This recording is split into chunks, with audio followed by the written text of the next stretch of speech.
All right.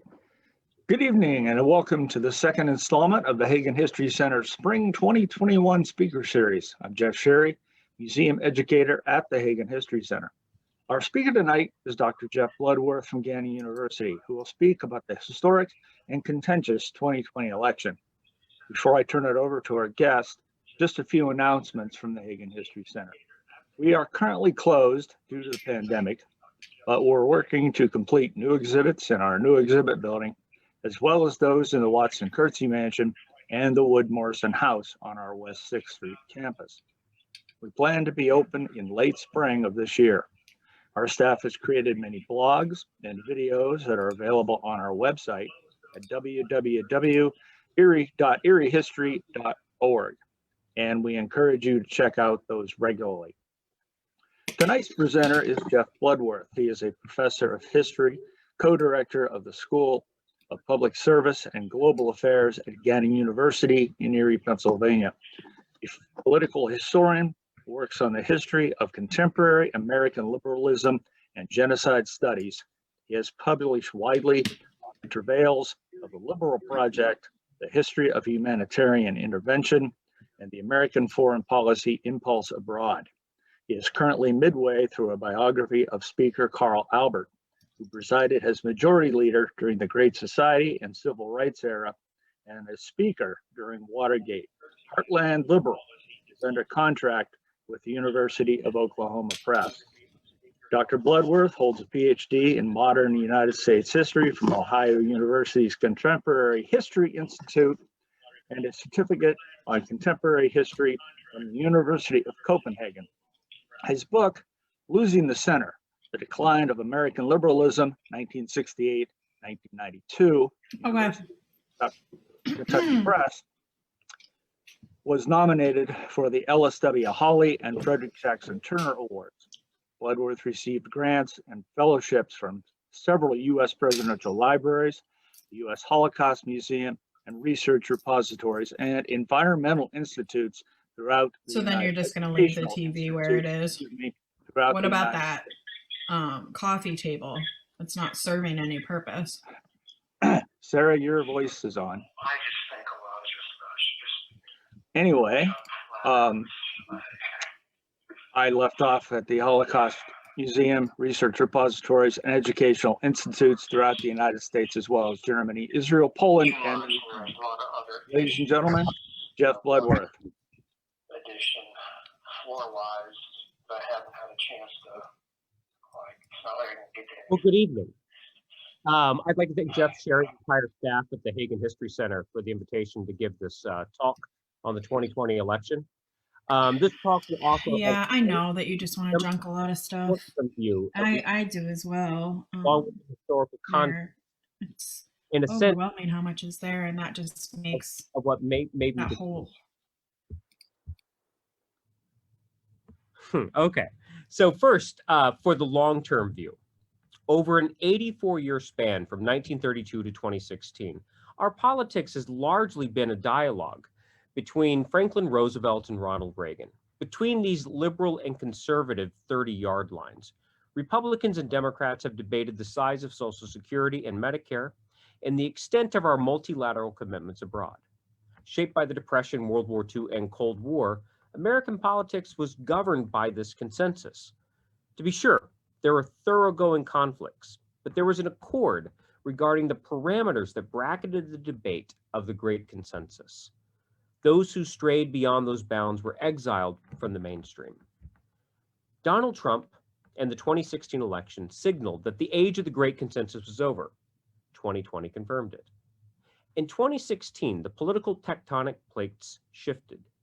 Donald Trump surprised the entire political world by performing a hostile takeover of a major political party and then winning the presidency. At first glance, Trumpism seemed to appear out of thin air, but there is an abundance of historical context for his rise. In 2016, candidate Trump offered a relatively coherent program against free trade, immigration, and an interventionist foreign policy. In this sense, Trump's America First was a revival of the old right. Symbolized by Mr. Republican, Ohio Senator Robert Taft, The old right was conservatism before the New Deal in World War II. In many ways, Trumpism is the old right reborn. Nativist, protectionist, and opposed to America's entry into World War II, the old right was out of sync with post-war America's internationalism and embrace of immigrant America and federal activism. Pushed into the political basement like an embarrassing uncle by establishment Republicans, the old right was muted, but it never entirely died. A minority voice within the party, the old right elected members to state legislatures and Congress, but it lacked a national voice. In the late 1980s, the old right discovered talk radio. The demise of the Fairness Doctrine enabled Rush Limbaugh and a horde of imitators to bring the old right back into the mainstream. In 1992, Ronald Reagan's former communication director turned cable television personality, Pat Buchanan, ran for the GOP presidential nomination on a America First platform. Opposed to free trade, immigration, and an interventionist foreign policy, his worldview was that of the old right. In 1992, he captured 23% of the GOP primary vote against an incumbent president, George H.W. Bush. A television personality with zero elective office experience took a quarter of the Republican primary vote from a very accomplished incumbent. In so doing, he revealed the old right remained very much alive. The fiascos that were the 2003 Iraq War, the 2008 financial crisis, and resulting Great Recession discredited establishment republicanism with many conservatives. This rupture enabled talk radio, Fox News, and conservative netroots to challenge the establishment. The Tea Party is best remembered as a movement born to oppose Barack Obama, but it aimed much of its ire at George W. Bush's TARP bailout, big government compassionate conservatism, and the Iraq War. Now, conservatives had seen this movie before. In the 1990s, Newt Gingrich's Republican Revolution had challenged the establishment Republicans for control of the party. But in 1996 and 2000, the establishment easily took the nomination. In 2016, the crowded 17-person GOP field split the establishment every which way, which left Donald Trump as the only old right candidate. It's no coincidence that Pat Buchanan is a staunch Trump supporter. They're ideological twins. Donald Trump's policy worldview is Buchananism and the old right reborn. But Trumpism has always been more style than substance.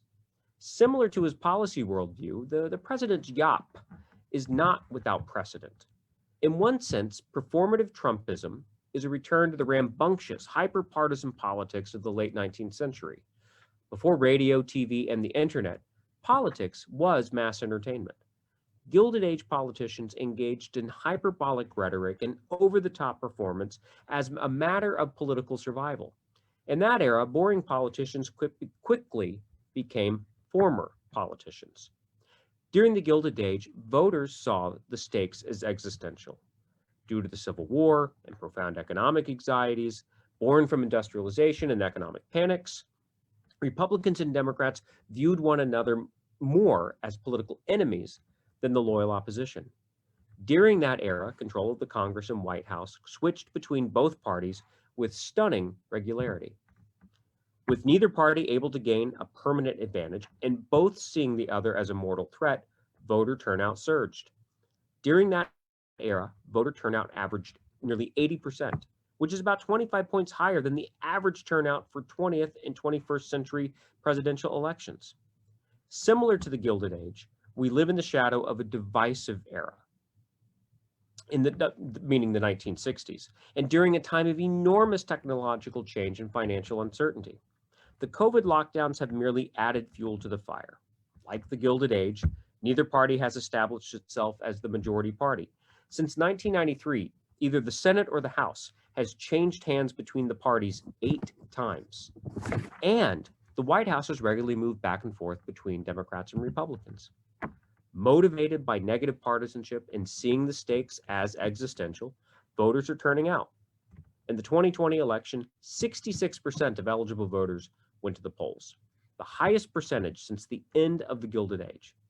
Similar to the Gilded Age, politics has once again become mass entertainment.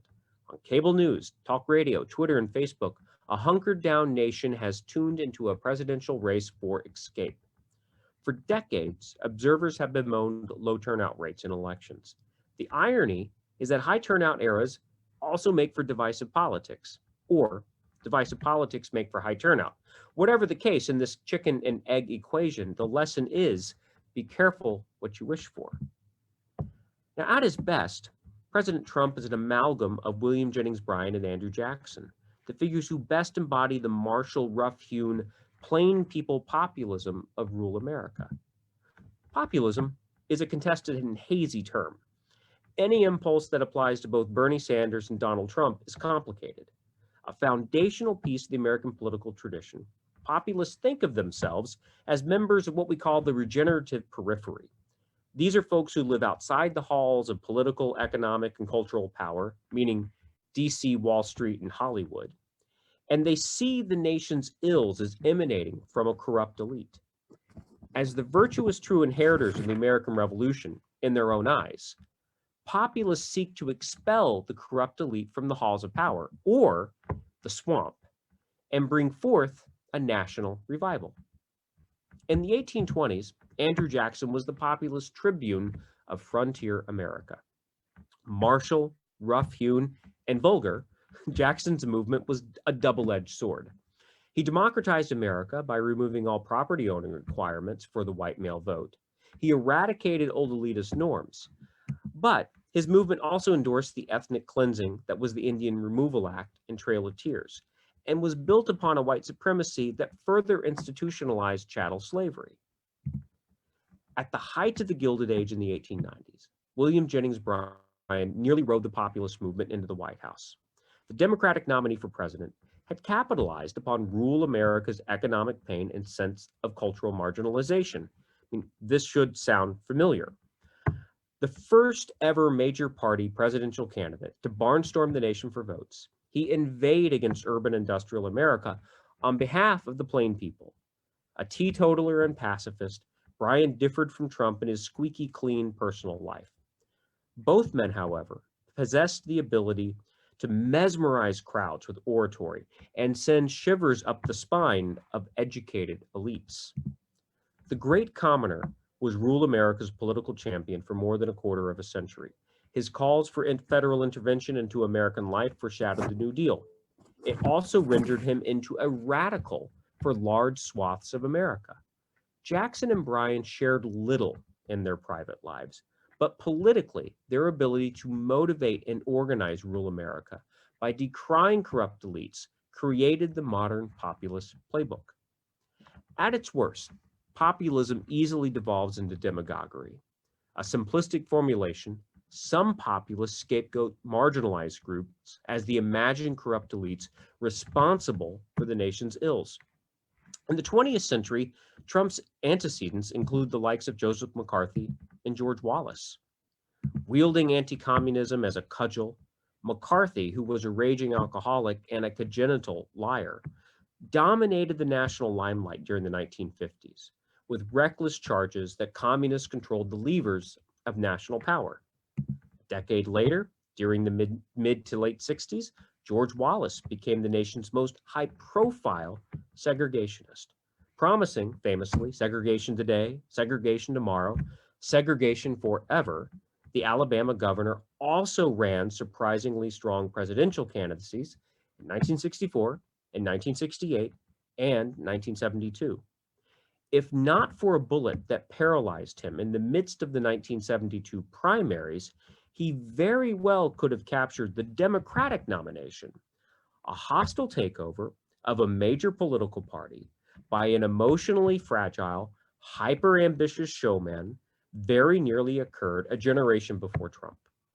Wallace and McCarthy were like Trump, populist demagogues who disregarded the great consensus. No lie was too big, no norm was to be respected. The difference is that neither became president. The founders had feared this eventuality. For 200 years, we'd been lucky. In 2016, we simply ran out of that luck. A demagogue riding a populist wave of anger captured the presidency. Trump's recklessness culminated in the insurrection at the Capitol. Further investigation will tell whether this was merely a protest gone bad or an organized, if ragtag, attempted coup. Either way, January 6th was one of the nation's darkest days since the Civil War. It also put the final nail in the coffin of the Great Consensus. Now for some medium-term thoughts and analysis. The 2020 election didn't offer a clear, convincing victory for either party. To be sure, President Biden won a clear personal victory, taking 51.3% of the vote to the president's 46.9%. Biden's total was reminiscent of George H.W. Bush's resounding 1988 victory over Michael Dukakis. Though Bush performed better in the Electoral College than Biden, the similarities of the margins reveal that 2020 was not particularly close at the presidential level.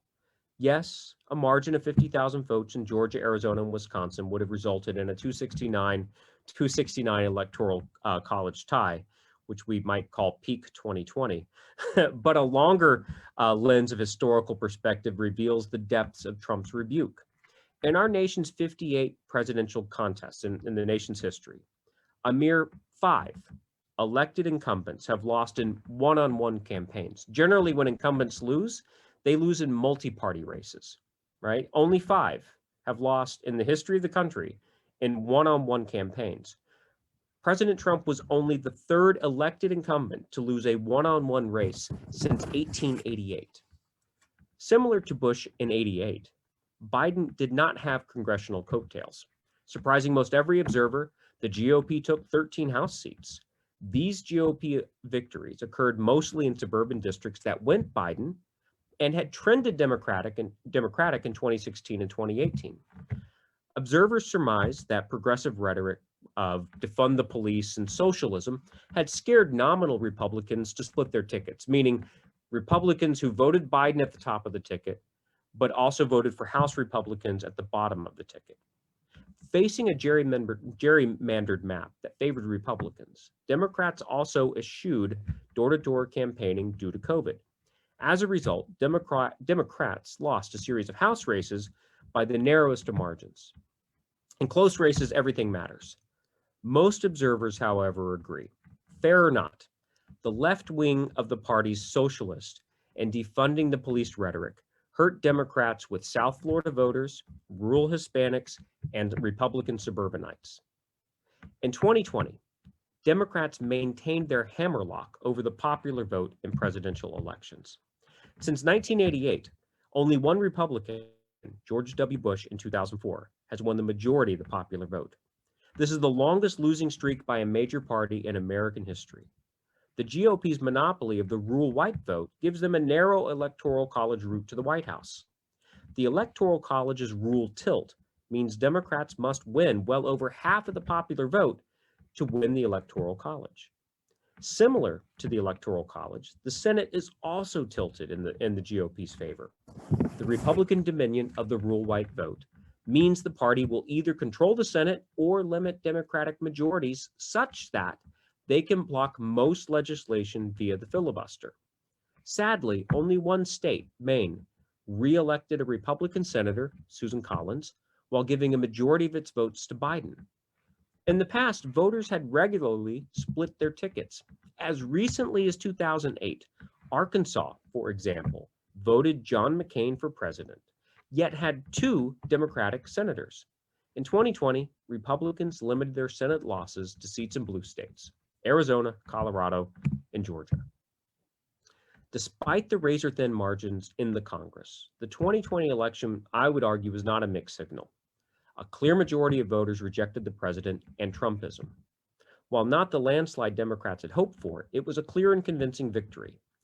Lost in the static, however, is that the election signaled the end of the Reagan era, the Reagan coalition, and the dawn of a political realignment. Similar to 1968, which witnessed the last realignment, the 2020 election was shaped by the swirling political winds, spawned by divisive events and personalities. In 1968, the Roosevelt coalition fell apart, and a new political era was born. It took until 1980 for the Reagan coalition to come together and the Reagan era to fully commence. In essence, 1968 and 2020 both constitute a political jump ball. In the same way that Depression-era policies failed to meet the challenges of the 1970s, so do the philosophies of the 1980s Reagan era constitute an ill fit for our times. Tax cuts, deregulation, and individual responsibility simply don't meet the challenges of a pandemic, systemic racism, and a rapidly changing globalized economy. It remains to be seen which party, Republican or Democrat, which philosophy, conservative or liberal, will coalesce a majority. Indeed, it took 12 years of elections and wrangling for the Republicans and Reagan to oversee a realignment. I suspect it will take several elections for one party to establish itself as the majority. Now for some short-term observations. Many Democrats had hoped for a 1980s-style landslide that signaled a majority party's emergence. I mean, that simply didn't happen. In a similar fashion, many liberals and progressives also believe that an emerging majority of women, the educated middle class, African Americans, Hispanics, and assorted racial, wrong slide, and assorted racial minorities will soon establish Democratic dominance. As the 2020 election reveals, demography simply is not destiny. A majority-minority nation is not destined to be democratic, liberal, or progressive. The Hispanic vote reveals this fallacy. The Hispanic vote is not unified in the manner of the African American vote. Since the Civil Rights Movement, African American support for Democrats at the presidential level is near 90%. Due to the president's immigration rhetoric and policies, many Democrats expected Hispanics to vote for Democrats in a similar lopsided fashion. But the Hispanic experience is complicated and diverse. To be sure, there are millions of recently arriving new Americans from Central America who came to the U.S. seeking greater economic opportunity. But there are also Tejanos who trace their lineage in Texas back to the 18th century. Likewise, there are Cuban and Venezuela immigrants who fled hard left authoritarianism, and they interpret calls for socialism as repression rather than West European-style social democracy. Because of this diversity of experience, Trump's warnings of socialism and hardline immigration stance helped him make inroads with Hispanics in Florida and rural Texas. Nationally, Biden won 66% of the Hispanic vote. That was actually a 1-point increase over Hillary Clinton in 2016. But this increase was not evenly distributed. He gained 4 points with Hispanics in California, winning that group in California 77-21. But Biden lost ground in Florida. In that state, he did win the overall Hispanic vote 52-47, but he got clobbered with Cuban Americans 56-41, which was the difference for Trump. The Cuban American vote in Florida was essentially gave President Trump victory in the Sunshine State. We are reminded yet again that Tip O'Neill's axiom, all politics is local, remains true. Demography alone won't make Democrats the majority party. Democrats have won the popular vote in 7 of the last 8 elections. Biden's victory was the broadest, aside from 2008, which occurred in the midst of the Great Recession, right, since 1988. It was close in key electoral college states, Arizona, Wisconsin, Pennsylvania, Michigan, and Georgia. But it wasn't close overall. Biden won by more than 7 million popular votes. The following observations regarding the vote and prospects for the future. First, Joe Biden's the only Democrat who could have beaten Trump. Indeed, Wisconsin, Michigan, and Pennsylvania were close, and they did help decide the electoral college outcome. Biden's performance with non-college whites proved the difference in these 3 states. Remember, non-college whites, though shrinking, remain the single largest electoral bloc by a large margin. They constitute 40% of the entire electorate. In Pennsylvania, non-college whites are a majority of all state voters. The percentage of white working class men voting Democratic increased 23% in 2016 to 28% in 2020. while among white working class women, support for Democrats increased to 34 to 36%.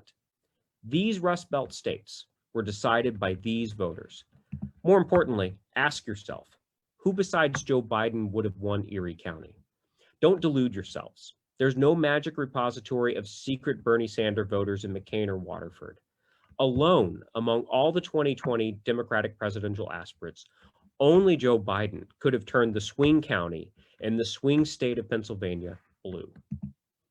The GOP will be ever more reliant on the Trump constituency, which is rural and ex-urban white voters who are deeply alienated from mainstream life. A stark economic rift separates ruby red America from blue America. Biden won 509 counties, but those 509 counties constitute 71% of the nation's overall economic activity. President Trump, in contrast, took 2,547 counties, right? It's 509 to 2,547. Those 2,547 counties account for just 29% of the nation's overall economic output. Look, it reminds me of the 1890s. There's a massive economic divide between rural and urban America. President Trump's base is deeply alienated from mainstream economic and cultural life. Anyone who's driven through rural Pennsylvania during the election, it's remarkable the amount of fervor that the president enjoys amongst his supporters, and I think you find that in this profound divide between rural and urban America in terms of economic growth and cultural life. I will argue that Republicans will struggle to simultaneously appeal to suburban and rural voters due to the chasm and how these Americans see the world. Just look to the Georgia Senate runoffs to reveal this reality. David Perdue and Kelly Loeffler lost totally winnable races. Georgia's a Republican state. They lost winnable races because they had to embrace the president exceptionally close. If they didn't endorse the president, they could have lost his base voters. But by staying so close to the president, they forfeited the votes of what for a generation has been the GOP base, suburbanites. This is the looming danger of the post-Trump Republican Party. Bridging a divide between the president's activist base and suburbanites is a near impossible task because they see the world in such disparate and in different ways. The Sun Belt is tilting slowly towards the Democrats, just as the Rust Belt's non-college whites move to the GOP. This is a teeter-totter, and it's a tough balancing act for both sides, but especially for Democrats. The Sun Belt isn't fully Democratic just yet. I mean, Georgia and Arizona only barely went Biden, like we're talking, under 20,000 votes in both cases. Texas and North Carolina are supposedly maybe moving that way towards the Democrats, but those are still tough nuts to crack. In the interim, what Democrats have to do is they have to continue to maintain the Rust Belt, even as non-college whites move away from them, because they can't fully guarantee that they're going to capture the Sun Belt. Republicans don't even try to win a popular vote majority at the presidential level. They don't even pretend to even try. The last time was 2004. I mean, this is the profound existential problem for the party. Their base of voters are shrinking. The Democratic base is younger and growing. Biden won voters under 30, 61-36. This is what we know. Partisan identity comes from, you inherit it from your family, but it's really cemented in your early voting experience, right? How you vote in your first couple of presidential elections decides generally your voting experience for the rest of your life. And Republicans are facing a potential political tsunami. Look, all you have to do is look back to 1980. Ronald Reagan dominated Jimmy Carter with voters between the ages of 18 to 44. Jimmy Carter won older voters.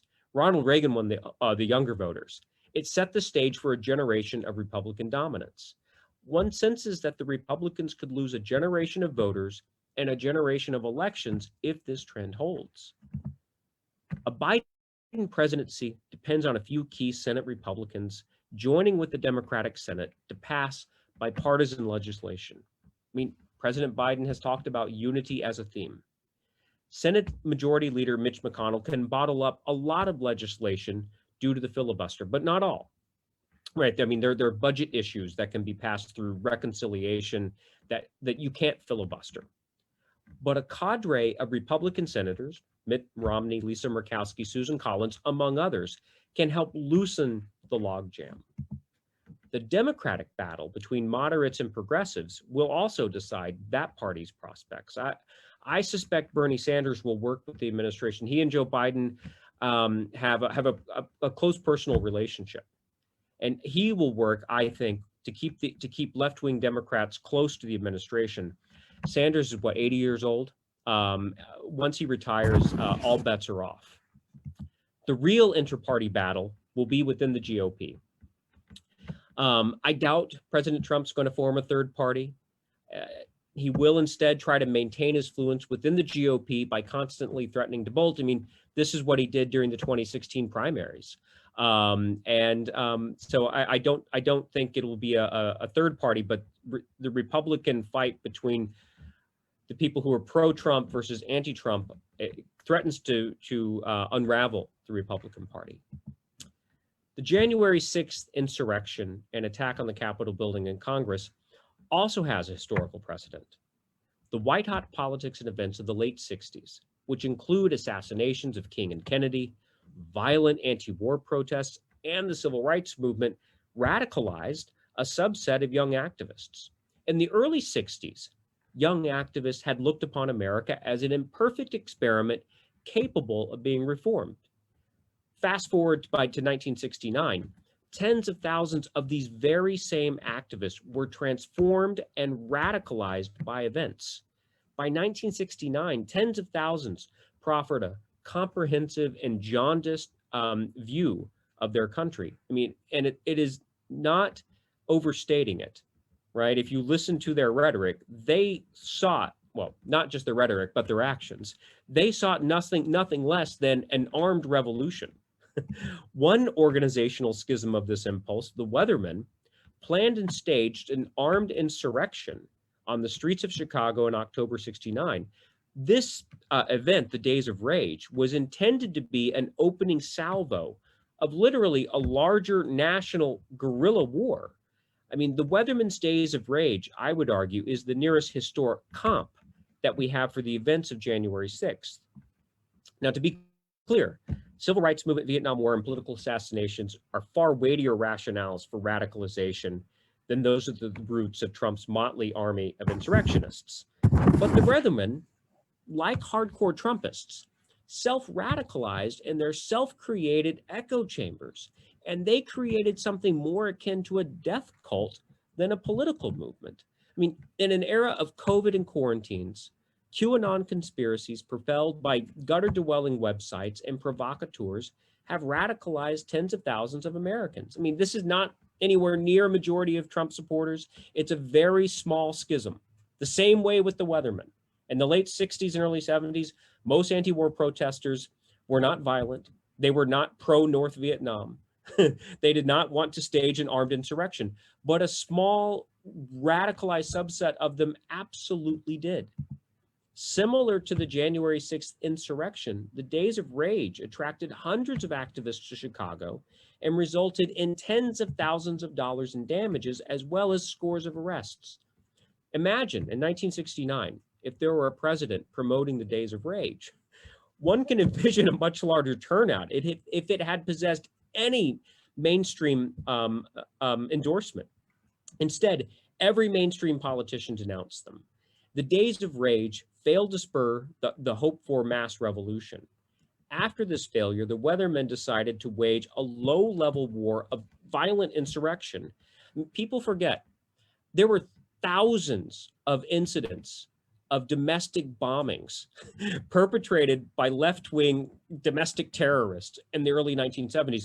It was a relatively normal part of American life for several years in the early 70s, okay? But before that, what the Weathermen did after the Days of Rage failed, their first target was to set off a bomb at a Fort Dix, New Jersey Officers Club dance. I mean, their aim was to murder scores of officers and their dates. Now, their plan was thankfully foiled by their incompetence. While wiring their bomb, a weatherman by the name of Teddy Gold accidentally detonated the device in the basement of a New York City townhouse, killing himself and several weathermen. The remnants of the organization went underground. That's where they went. That's why they're called the Weather Underground, because they went underground after this. For the next several years, the Weather Underground actively planned or inspired thousands of bombings across the nation. I would add, in 1974, they bombed Pittsburgh's Gulf Oil building, right? That's our local connection. But they inspired thousands of bombings across the nations, from large cities to college towns, domestic terrorism in the form of bombings of police stations, munitions factories, corporate headquarters, college research facilities. These were normal parts of American life. In 1971, the Weather Underground set off a bomb in the Senate side of the U.S. Capitol building. Now, they didn't injure or kill anyone, but the Capitol building bombing by the Weather Underground is the nearest precedent of the January 6th attack. Sadly, we have witnessed eras of political violence before. In the 1970s, left-wing domestic terrorists in America, and look, this was going on raging in France and Western Germany, right? This was going on throughout the Western world. They literally declared war upon their own governments, delegitimizing themselves and their professed ideals. The Weathermen spawned a backlash that painted all groups and voters on the political left with the brush of violence and sedition. One suspects, based on FBI reports, that we are entering into an era of right-wing violence. If the past is prologue, they will only be successful in delegitimizing Trumpism further and making the political right seem to be a haven for misfits and cranks. Same thing happened in the early 70s. Most people on the left didn't endorse this, didn't participate in it, denounced it, didn't matter. They were all painted with that brush. Conclusion. May you live in interesting times is a popular Chinese fortune cookie maxim.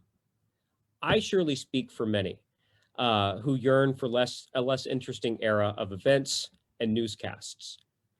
Unfortunately, we don't have the luxury of choosing. We were blessed with the era of the Great Consensus. It provided political stability and parameters for right political conduct. But to be fair, it also barred and blinded us from issues that merit debate and consideration. From the left's calls to end systemic racism and President Trump's critique of endless wars, I mean, this new era outside of the Great Consensus allows us to reconsider long ignored issues in a new light. The partisan lines are being rescrambled. We will surely continue to debate the size and scope of federal power and the extent of American intervention abroad. But the new dividing line will also include those who abhor versus those who embrace disinformation, voter suppression, and authoritarianism. Look, this is not merely an American phenomenon, right? Similar to the early 70s, this is not something that's just going on in America.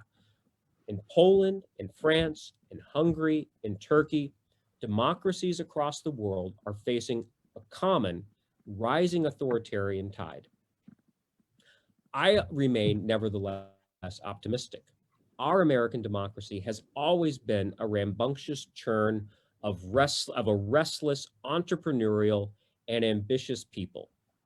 Never has that been more true than in 2020. So thank you for your time and attention, and I'm happy to take any questions you might have.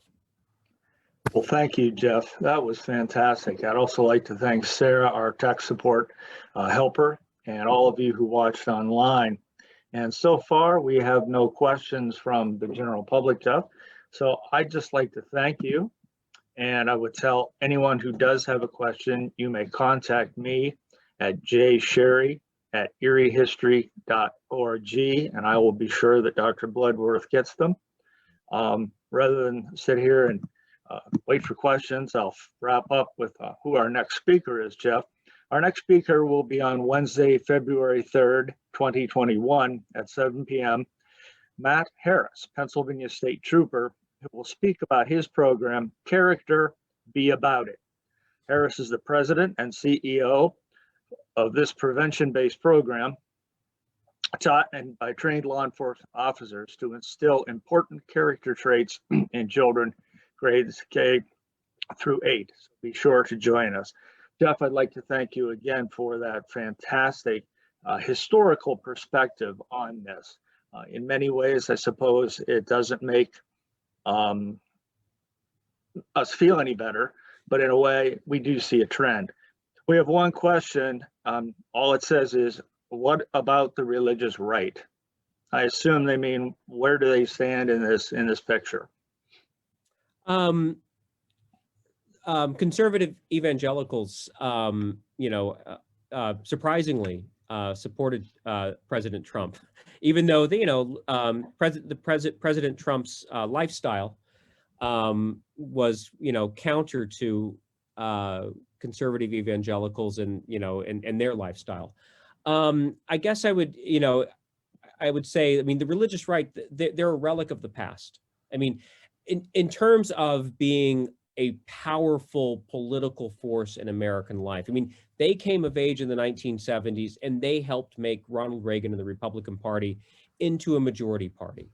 The religious right is going to remain a part of the Republican Party, but it is, it's a much diminished force in American political life just due to demography. What about the religious right? They're going to remain an interest group of the Republican Party. But it's interesting, in the 1970s and 80s and 90s, you would have all kinds of news stories about the religious right. And you don't really hear about them much anymore, other than talking about evangelicals voting for Trump at high levels. Every year that goes by, they become a smaller proportion of the population, and they become less important. That's the Republican problem, is that their base is getting older and the Democratic base is younger. Another viewer asks, aren't the religious zealots more dangerous? Religious zealots. Uh, Yeah, I would say in the 20th century, if you're thinking about what authoritarian regimes killed more people. I'm not sure what the viewer wanted to know there. I fear secular zealots. Yeah. Well, I would like to thank you again very much, Jeff. It was a very, very interesting talk. As a historian, I love the historical context and go back. So I would like to thank you and thank all of our viewers, and thanks, Sarah. Have a great night, everyone.